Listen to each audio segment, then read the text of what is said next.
Well, welcome, my friends, to The Catholic Reason, a radio production of St. Michael Catholic Radio based in Broken Arrow, Oklahoma, where we think through various claims made by the Catholic Church concerning issues of faith, morality, and culture, and provide reasons behind those claims. My name is Carlo Broussard. I'm a staff apologist and speaker for Catholic Answers, and a member of the Chancery Evangelization team here at the Diocese of Tulsa in eastern Oklahoma. The Catholic Reason airs locally here in Tulsa every Thursday from 4 to 5 p.m. Central Time on 94.9 and 102.9 St. Michael Catholic Radio. But you may be listening on your own local Catholic radio station at a different time, since the Catholic Reason is aired on other stations throughout the country. So if you're listening in outside the Tulsa area, welcome and thanks for joining me today. Note that you can download the show through whichever podcast platform you use by subscribing to the Eastern Oklahoma Catholic Podcast. That's the Eastern Oklahoma Catholic Podcast. You can also access the archived episodes of The Catholic Reason at my website, carlobroussard.com, under the audio tab. And be sure to check out all the other great resources that I have there. All of the work that I do for Catholic Answers is hosted at my website, carlobroussard.com. All my articles, videos, my other podcasts, etc. Now, in today's episode, we're going to focus on an issue that pertains to culture, the cultural aspect of things. As I always say in the introduction of each episode, for the Catholic Reason, we look at Catholic claims made by the Catholic Church concerning issues of faith, morality, and culture. Well, here is a topic that relates to that cultural aspect of things. Within our culture, there is a predominant philosophical worldview known as moral relativism. This is not a Catholic claim, right? This is a secular claim. We're going to oppose this secular claim and argue why it is false. But first, what is moral relativism? Well, moral relativism is the view that there are no absolute truths when it comes to the goodness or badness of human behavior, whether human behavior is good or bad, absolutely speaking, right? In other words, there's no objective morality. The truth about the goodness or badness of human behavior, so it's argued, is relative to either what you think as an individual, what philosophers call I say, moral relativism, or what a group of individuals happens to think or say, what philosophers call society says, moral relativism. Now, it's important to distinguish moral relativism from total or global relativism, which says there's no absolute truth whatsoever. Moral relativism allows for there being some objective truth, say the truths of mathematics and science. But when it comes to morality, well, that's where there's no objective truth. And in particular, no objective truth about whether human behavior is good or bad. And this distinction between moral relativism and total relativism will become relevant later on as we go throughout the episode. For today's episode, my claim is, again, moral relativism is false and that we ought not to embrace it. And I'm going to offer 5 critiques of moral relativism here, which in turn serves to be 5 reasons why we should reject moral relativism.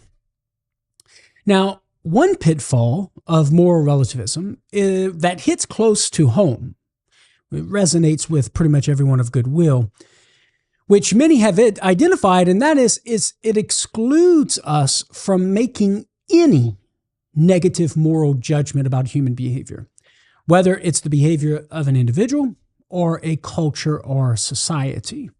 For example, if Jack were to rape Jill, say, we would have no grounds within the framework of moral relativism to criticize Jack for his behavior, since he could easily assert that his behavior is morally good for him.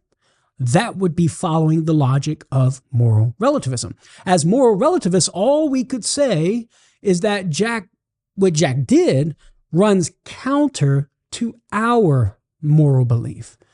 But why should Jack care about what you believe or I believe, right? What we like or don't like? He certainly doesn't seem to be the type of person who would put the other people's beliefs and feelings before his. Now, someone might object that what Jack did to Jill is wrong because he harmed Jill or Jane or whatever name you want to use for the female in the story. And that what he did is that he harmed her insofar as he coerced her. But this would undermine moral relativism, since this sort of counter would assume as true the moral principle that we shouldn't harm someone or show disregard for others' consent. Given that rejecting negative moral evaluations for any behavior whatsoever is too high of a price to pay for most people to keep moral relativism, it would be reasonable to just reject moral relativism altogether.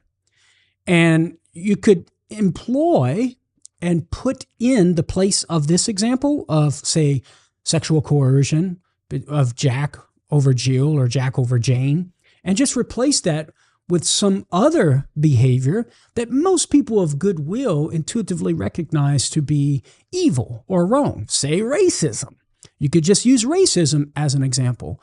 Within the mental framework of moral relativism, we would not be able to criticize racist behavior and say such behavior is wrong or bad for us as human beings. All we could say is that it runs counter to our moral beliefs.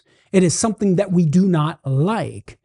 But of course, that runs contrary to most people's moral intuitions. Most people of goodwill recognize racist behavior to be objectively wrong and evil and bad. And so moral relativism excludes the negative moral evaluation of any human behavior. And again, I think that's too high of a price to pay for most people of goodwill. The same line of reasoning applies to our judgment of another culture's practices or moral behaviors. Within the mental framework of cultural moral relativism, the culture determines what is appropriate and inappropriate human behavior. This being the case, it's impossible to criticize another culture's moral norms, no matter how bizarre.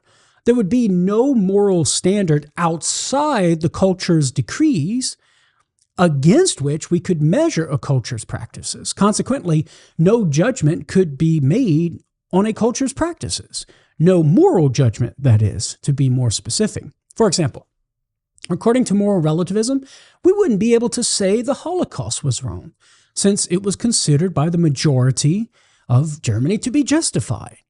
Also, no other culture, including our own culture, current culture, would have been able to criticize America's segregation laws, since the goodness or badness of such laws, according to cultural moral relativism, is determined ultimately by the culture or the society. All we would be able to say is that those laws were different than the laws that we have now. We would not be able to criticize those laws and say they were immoral. But I think most people of goodwill intuitively recognize that the Holocaust and our own country's previous segregation laws are subject to moral criticism. That's to say, they were immoral. Therefore, at least according to our moral intuitions, moral relativism can't be true, since we recognize that some behavior is considered good by a society or in fact, immoral. So moral relativism doesn't jibe with our moral intuitions concerning some behaviors, whether on the level of the individual or on the level of society. Now, a second critique related to the first is that moral relativism makes moral progress impossible. Consider, first of all, personal moral progress, which would relate to I say moral relativism. In order to progress morally, one has to first be bad, right? And then move toward goodness. But in I say relativism, the individual can't be bad because there's no standard of morality outside his own subjective judgments. Therefore, there can be no personal moral progress if I say moral relativism is true. But that's absurd, right? I think we all acknowledge that personal moral progress is possible, right? Like, for example, a judge might lessen the sentence of a criminal due to good behavior.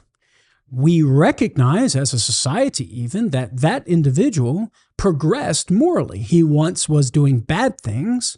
Now he has good behavior, and so his sentence might be lessened on account of that better moral behavior. But of course, within, I say, moral relativism, that moral progress is not permitted, is not possible. The behavior of the criminal would only be different currently than what it was before, but not better. And so there would really be no justification or grounds for a judge to lessen the criminal's sentence. And then in that case, the lessening of the sentence would simply be arbitrary, in which case the punishment would be arbitrary, and thus we would have an unjust system of punishment. But of course, we recognize, no, that's not the case, that the criminal indeed can progress morally. So for this reason, we can say that I say moral relativism can't be true. It rejects or excludes, makes impossible an individual or personal moral progress. So we could reason as follows. If moral relativism were true, if I say moral relativism were true, then there could be no possibility of personal moral progress. But we all recognize that personal moral progress is indeed possible, and so therefore moral relativism must not be true. Now, I'm coming up on my first break, friends, so don't go anywhere. You're listening to The Catholic Reason. I'm Dr. Carlo Broussard. On the other side, more to come with critiquing moral relativism. Well, welcome back, my friends, to The Catholic Reason, a radio production of St. Michael Catholic Radio. Based here in Broken Arrow, Oklahoma, I'm Dr. Carlo Broussard, staff apologist and speaker for Catholic Answers at Catholic.com, and a member of the Chancery Evangelization Team here at the Diocese of Tulsa in eastern Oklahoma. So in today's episode of The Catholic Reason, we're talking about moral relativism and offering some critiques of moral relativism. In our first segment, we began with our first critique that I think resonates with most people and hits close to home. And that is, moral relativism excludes all negative judgments when it comes to moral behavior. It does not allow for any negative moral evaluation concerning human behavior, only that some behaviors are different than others, or that some behaviors conflict with my own moral belief system. And so it excludes any sort of negative moral evaluation. We cannot say, in principle, that human behavior that I don't like or conflicts with my moral beliefs is wrong, objectively speaking. Moral relativism does not allow that. So in order to critique moral relativism, we can say, well, given that moral relativism excludes all negative moral evaluation of any behavior whatsoever, well, then what about, say, sexual coercion or rape? Must we say that when Jack rapes Jill or Jane, that he is only doing what he thinks is good human behavior and that it just so happens to be different than what we might think? Or can we say that it's objectively wrong?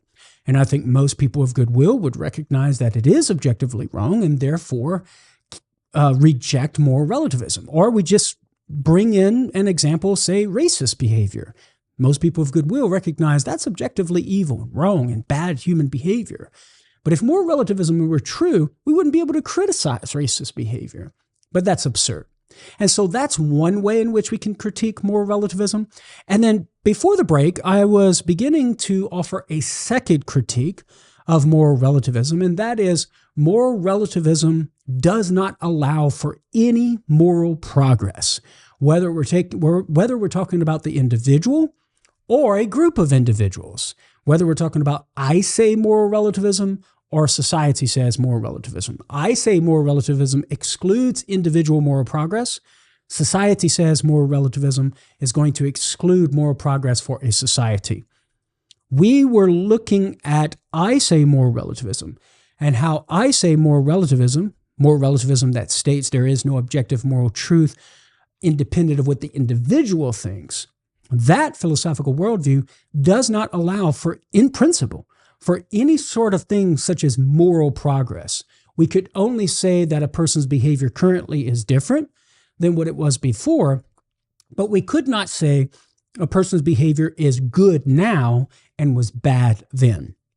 But surely we recognize that personal moral progress is indeed possible, and we recognize it even within our court system. A judge, as I was mentioning, will lessen the sentence of a criminal based upon his current good behavior because he has progressed morally from his bad behavior. But of course, within the mental framework of moral relativism, no such moral progress is possible. The criminal would just simply be doing different things now than what he did before, and thus there would be no justification for the lessening of the sentence, of the punishment. Now, this sort of critique also applies to society says moral relativism. Society says moral relativism excludes moral progress on a societal level, right? So if right and wrong are determined by what a culture or a society says, well, then it would be impossible for a culture or a society to improve in the moral sphere. To achieve moral progress, a culture must first be wrong, right, and doing bad things and then change for the better. But within the mental framework of cultural moral relativism, a culture can't be wrong to begin with, since it's the measure of morality. The group's consensus is the standard or the measure of what's right or wrong. And so therefore, within that framework, the group's consensus cannot be measured to be right or wrong. Whatever it says, that is the group's consensus, is morally permissible simply by virtue of its saying so. But I think most people in the street that you talk to, we know that social moral progress is indeed possible. Anyone of goodwill acknowledges, again, that our society has morally progressed by banning slavery and racial segregation laws. That is a progression within the moral sphere. We've gone from bad to better, right? Our current laws that do not have such racial segregation laws is a good thing relative to the past. Therefore, there must exist some standard of morality beyond the cultural consensus. Now, here's a related point, related to the critique that societies could never morally progress within the mental framework of cultural moral relativism, is the idea that social reformers would be considered immoral, even the ones whom we often praise. That is within the mental framework of societal moral relativism. If it were true that culture is the measure of morality or the consensus of the group within that society, well, then anyone who went against and attempted to change the cultural codes of that group's consensus, by definition, would be immoral. By definition, would be considered bad, because that social moral reformer would be conflicting with the moral codes of the group or the society. Now, on this view, Martin Luther King, right, would have been considered a bad man if cultural or societal moral relativism were true. Unless a relativist, a moral relativist in particular, is willing to deny the good that social reformers have done in the past, the likes of Martin Luther King Jr., well, then he ought to give up cultural moral relativism. You can't have both. You can't affirm cultural moral relativism saying morality is relative to the culture group's consensus and at the same time affirm the good things that social reformers like Martin Luther King Jr. did. You cannot affirm both. You're going to have to give up one in order to keep the other. And I think most people of goodwill, hopefully, would be willing to give up cultural moral relativism in order to keep the good of social reformers like Martin Luther King Jr. Okay, our third critique is that moral relativism is self-refuting. So far we've looked through two critiques, the first of which is that moral relativism excludes any and all negative moral evaluations of human behavior, whether for the individual or a group of individuals, like a culture or a society. Critique number two was that moral relativism excludes in principle the possibility of moral progress, whether for the individual or for society. And so our third critique here is that moral relativism is self-refuting. However, it's not self-refuting like total relativism is, or global relativism. Some moral relativists might just bite the bullet, right, and concede that behaviors we intuitively recognize to be wrong are not subject to moral criticism, asserting that behaviors would be good for them in order to be consistent with their moral relativistic view. But they may also bite the bullet and say that there can be no such thing as moral progress, whether for the individual or the society. Now, for these individuals, we're gonna have to move beyond moral intuition, because those first two critiques were relying on moral intuition. So we need to provide more robust critiques. And how might we do that? Well, recall, we can show that it's self-refuting. But again, it's not going to be self-refuting like most people think, or like it is for total relativism. Recall, total relativism, which is something we talked about in a previous episode here at the Catholic Reason, says there is no absolute truth. That's total relativism, the most radical form of relativism. But as we stated before, this statement is made with the assumption that the statement itself, is absolutely true. So to say there's no absolute truth is to say it's absolutely true that there's no absolute truth, which is a contradiction, folks. So the very assertion of total relativism itself refutes itself. Moral relativism, on the other hand, is not immediately self-refuting like total relativism is. Moral relativism acknowledged that there may be some absolute truths, like scientific truths and truths of mathematics, but not in the realm of morality. Now, there's nothing self-refuting about this as it stands, since even we who affirm objective truth acknowledge that there are some areas where there's no absolute truth, like whether chocolate or vanilla ice cream is better, right? That's a matter of personal taste. And we carve out space and allow for there to be relative truth there concerning the taste of ice cream. And so the moral relativist similarly is saying, well, I'm just carving out space in this other area of morality, saying truth about the goodness or badness of human behavior is going to be relative here, even though I acknowledge some objective truth in other areas.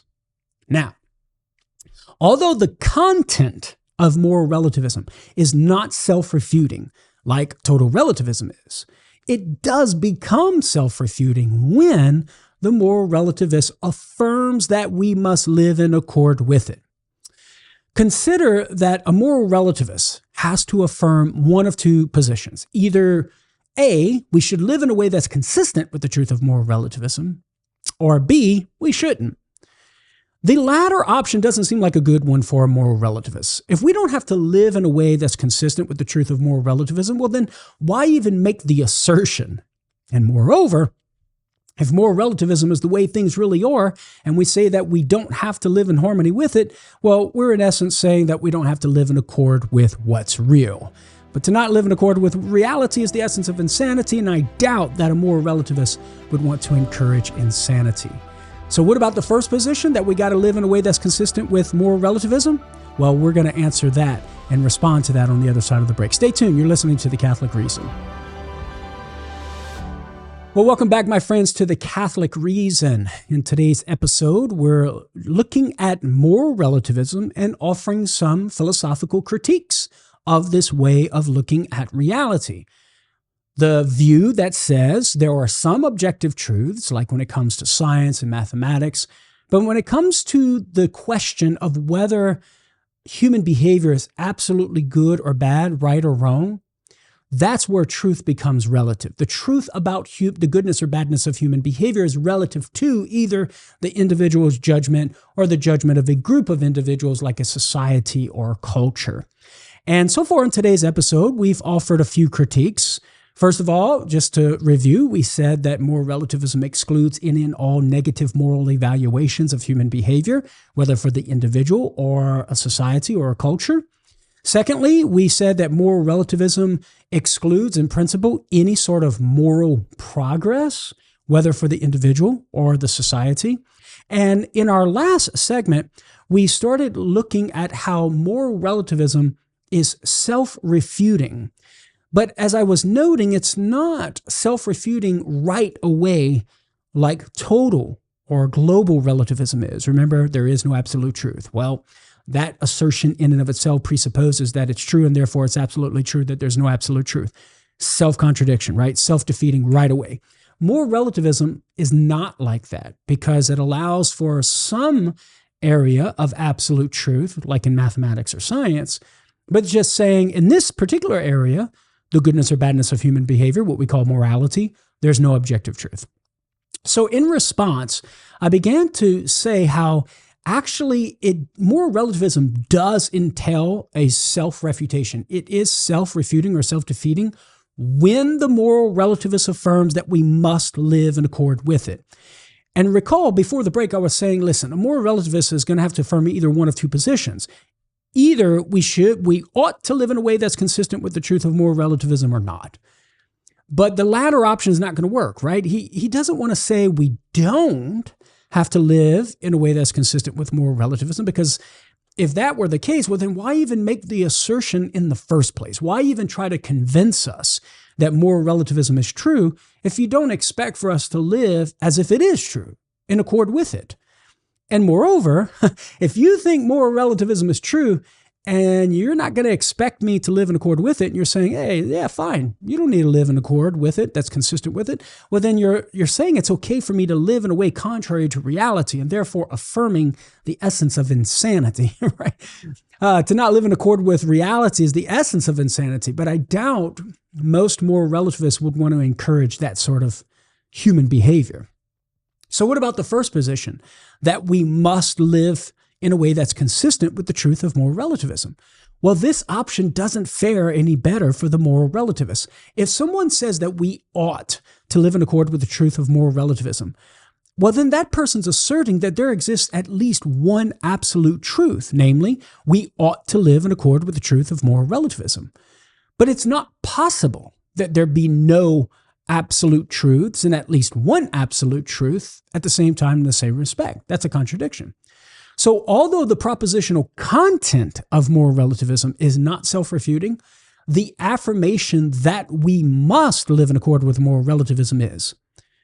Now, there's another moral absolute truth that's lurking behind the claim that we should live in accord with the truth of moral relativism, namely that we ought to assent to the truth of moral relativism, not just to live in accord with it, but for the intellect to say, yeah, that's true, right? We all recognize that we should assent to what we know to be true, and that's what our minds are made for. The claim that we should live in accord with moral relativism implies that moral relativism is true. That's to say, it accurately describes reality. So, if moral relativism is true, and we ought to follow what we come to know to be truth, well, then we ought to assent to what we come to know to be true, well, then we ought to assent to moral relativism. But that's an absolute moral truth, that we ought to assent to what we know to be true, in this case, moral relativism. But again, I thought moral relativism said there is no absolute moral truth. So you can see how the propositional content of moral relativism might not be self-refuting, but whenever we affirm that we need to live in accord with it, we necessarily affirm moral absolutes and thereby falsify or refute moral relativism. Okay, now we come to a fourth critique of moral relativism that we'll discuss here in today's episode, and it's one that doesn't receive much attention in the debate. It involves questions about human nature, and thus isn't as popular among the bumper sticker and meme crowd, right? Such as the first two critiques that appeal to moral intuitions. This goes a little deeper here, philosophically speaking. Here's my claim. If moral relativism were true, well, then there'd be no such thing as fundamental truths about all human beings. There would be no fundamental moral truths that all human beings share. Okay, so actually, let me retract that. Let me state that differently. Here it is. If moral relativism were true, that is to say that there would be no such things as fundamental moral truths that we all share as human beings, then the consequent would be we'd all be different kinds of beings. So if moral relativism were true, we'd all be different kinds of beings. And if we're all different kinds of beings, well, then we all wouldn't have the same kind of nature. That's to say, human nature. Not all human beings would be equally human. Now, I assume that most people wouldn't want to go so far as to say we're not all equally human.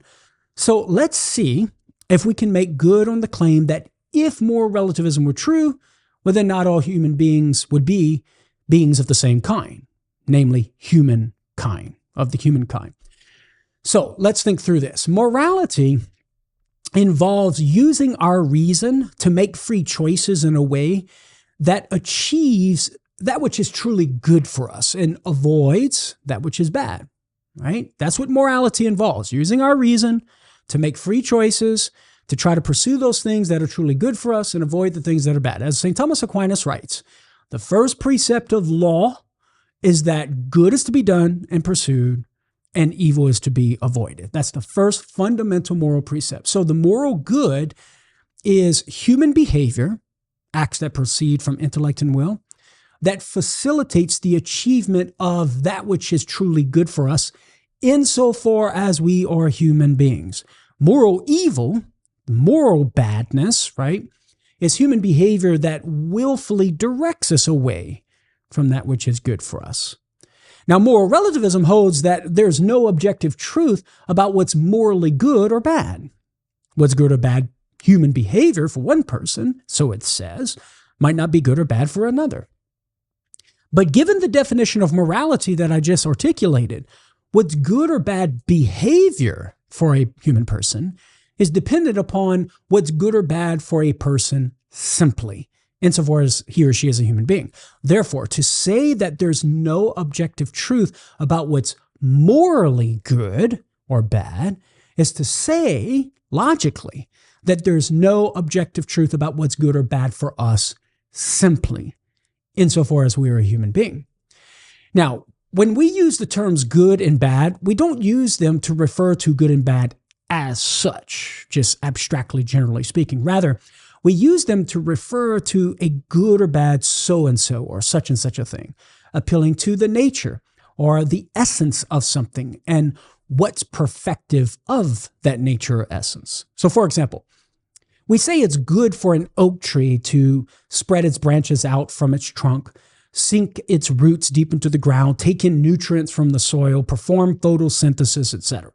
Because that's what an oak tree does, given the kind of thing that it is. It would be bad for an oak tree if it were to fail to do these sorts of things. But we don't say it's good for an oak tree to have two eyes and trot and gallop. Nor do we say it's bad for an oak tree to lack two eyes and be unable to trot and gallop. Why? Well, because these sorts of perfections don't belong to what makes for a good oak tree. They belong to what makes for a good horse. This is why if a horse were to lack an eye or be unable to trot and gallop due to a deformed or missing leg, we could speak of it as a bad or defective member of its kind. So notice what's good or bad for a horse is not the same as what's good or bad for an oak tree, because they're entirely different kinds of beings with different natures.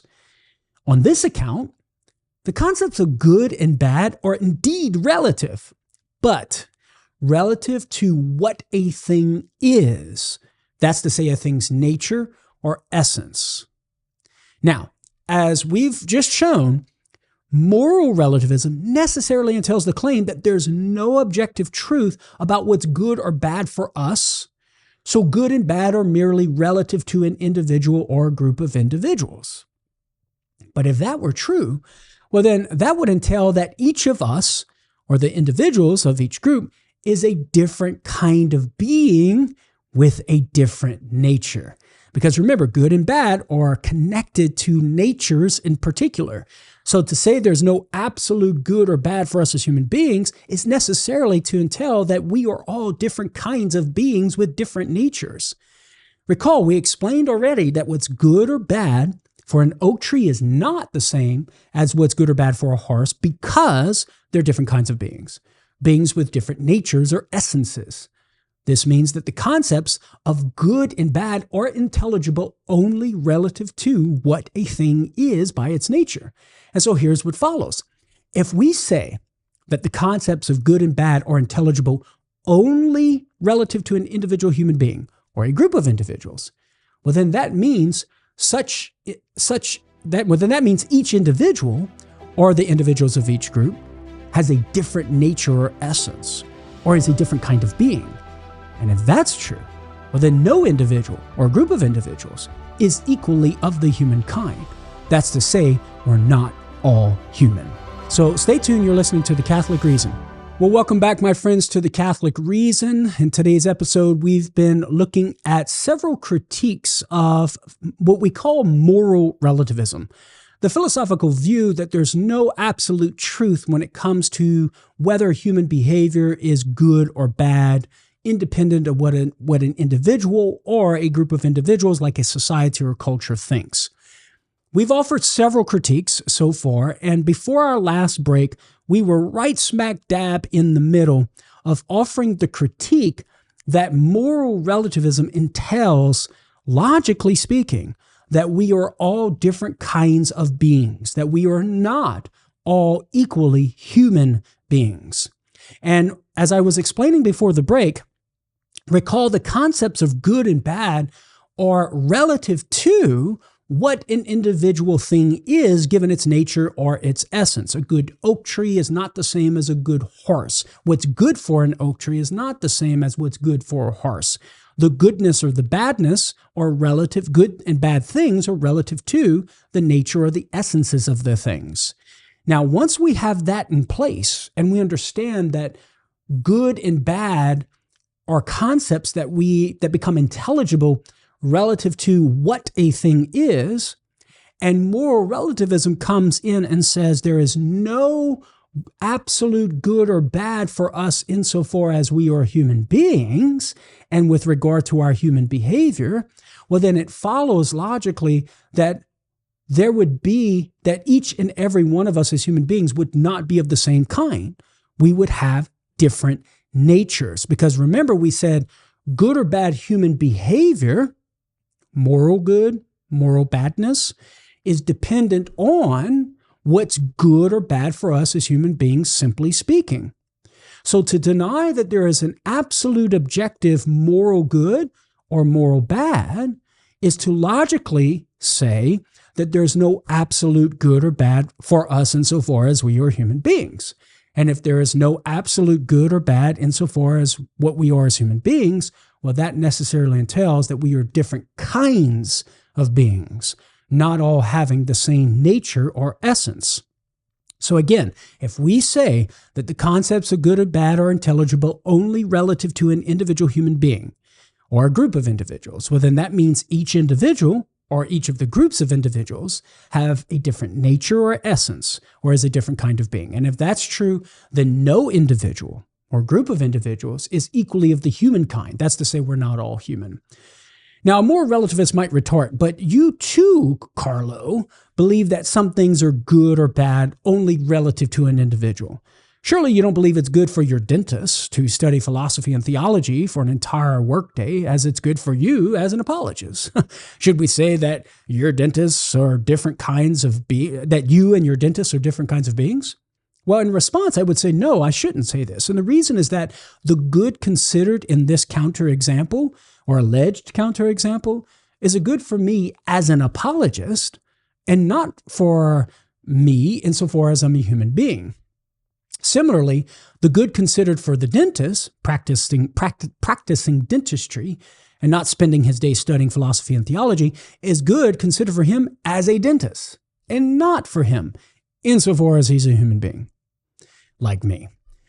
Contrast the good of studying philosophy and theology for an entire workday with the good of truth itself. Truth is the end or goal of an intellect. And the achievement of the end or goal of a power is its good or perfection, along with the good or perfection of the individual whose power it is. So to say that truth is good for me is to acknowledge that I have an intellect. But to say that truth is not a good for my dentist is to imply that he doesn't have an intellect. And if he doesn't have an intellect, well, then he's not a human being. Moral relativism says there's no good whatsoever that every human being ought to pursue, which means there's no good, like truth, that's commonly perfective of what we are. This means there's nothing more fundamental than being a dentist or an apologist that would unite my dentist and myself as members of the same kind, namely the human kind. So to be a moral relativist in an absolute sense is to deny, again, that all humans are the same kinds of beings. And if that's true, well, then we don't have the same kind of nature, that is to say, human nature. Now, friends, that's a conclusion that we can't accept. For if we're not all human, well, then perhaps those stronger beings that we call humans are superior, and their might would make right. And let's hope that's an idea that most people of goodwill are willing to reject. And of course, this leads us to our next and final critique of moral relativism in today's episode, and that is moral relativism logically entails might makes right. When I say moral relativism, the individual determines what is right and wrong, appropriate or inappropriate human behavior. So whenever there are behaviors that converge to a point of conflict, the individual with the most power will determine the behavior that wins the day. Remember, there's no equal human nature. There's no nature that we all share, and thereby we cannot ground or resolve the conflict by way of our equality. So all that's left to resolve the conflict would be might and the being that has the most power over the other. There would be no equal nature that would demand the being with the more power to refrain from using it to conquer and to do violence to the being with the less power. This is why it is so important for us to hold on to and affirm the equality of human nature. And it's important to point this out in conversation about moral relativism, how moral relativism undermines that equality of human nature, thereby giving room or space for those beings who are stronger. And the only thing that's going to resolve any sort of conflict will be the one with the most might.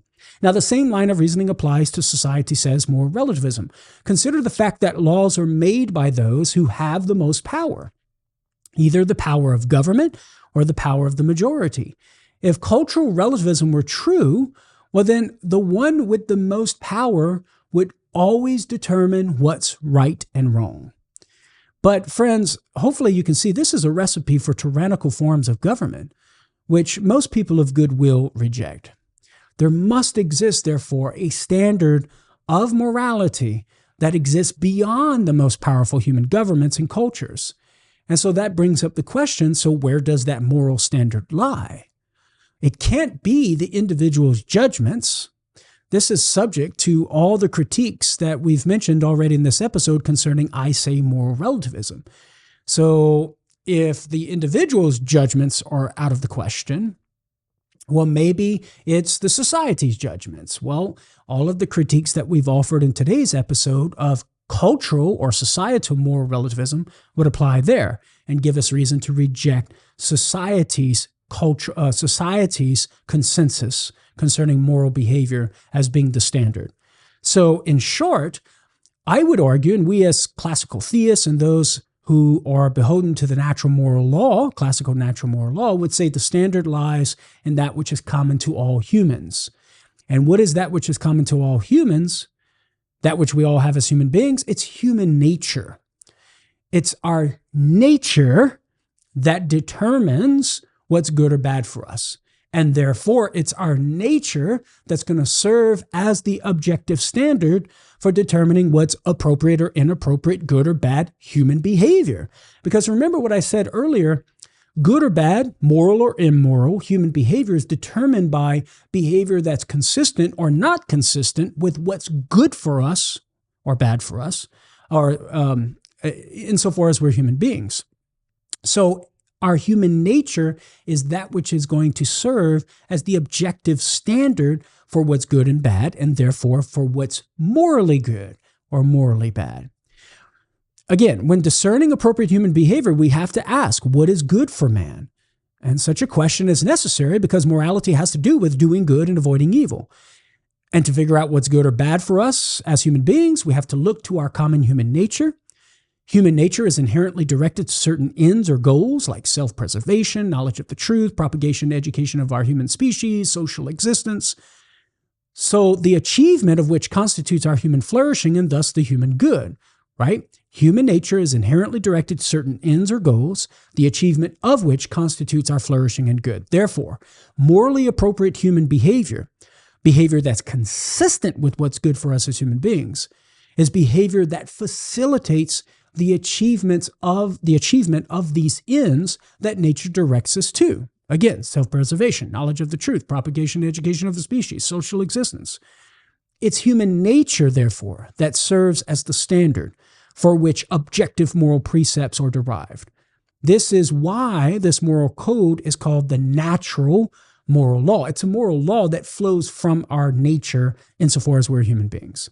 Now, this requires a lot more unpacking, but we're going to have to save that for another time. My friends, in this week's episode of The Catholic Reason, I made the claim that moral relativism is false and we should not embrace it as a moral worldview. It negates all moral evaluations of human behavior.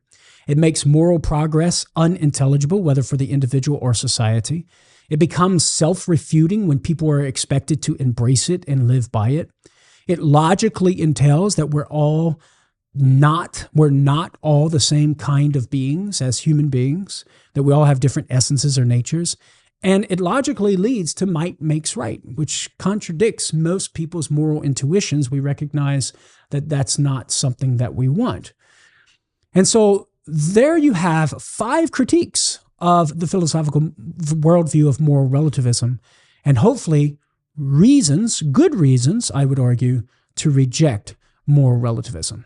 Thanks for listening to The Catholic Reason, friends, a production of St. Michael Catholic Radio, based here in Broken Arrow, Oklahoma. Remember, you can download the show through whichever podcast platform you use by subscribing to the Eastern Oklahoma Catholic Podcast. You can also get the archived episodes at carlobroussard.com under the audio tab. Talk to you next week, friends. Tell a friend. I'll talk to you then. God bless.